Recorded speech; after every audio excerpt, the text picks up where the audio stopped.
भुवनेश्वर दक्षिण Africa cricket दलर 5 खेलाड़ी बारवाटी टी20 डोनोवान फरेरा आर Hendricks David Miller George Frederick Linde Kwena Maphaka आसी विमान बंदर सीधा खेलाड़ी माने मेफेयर होटल जाई रही खेली गस्त कड़ा सुरक्षा व्यवस्था ग्रहण कर आज किसी भारतीय खेली आसबार सूचना रही। आसंता 9 तारिख में कटक बारवाटी स्टेडियम रे टी20 मैच अनुष्ठित होगा।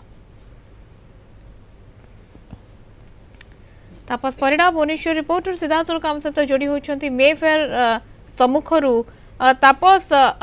गतकाली आम देखी दक्षिण आफ्रिका खेलाड़ी आसी पहुंची पाखापाखि 5 जन खेलाड़ी एवं से रहिबा व्यवस्था एवं आज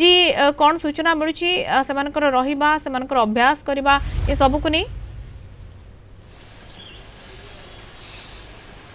देखो मधु जेहेतु बर्तमान आम अच्छु होटेल मेफेयर सामने आप जानते दक्षिण आफ्रिका टीम रे रही डोनोवान फेरेरा आर Hendricks David Miller George Frederick Linde Kwena Maphaka आसी ओडिशा रे पहुंची बर्तमान से मेफेयर होटेल अच्छा आज सकाळू से मॉर्निंग वॉक कर नजीर मध्य आसीथिले होटेल कर्तृपक्ष तांकू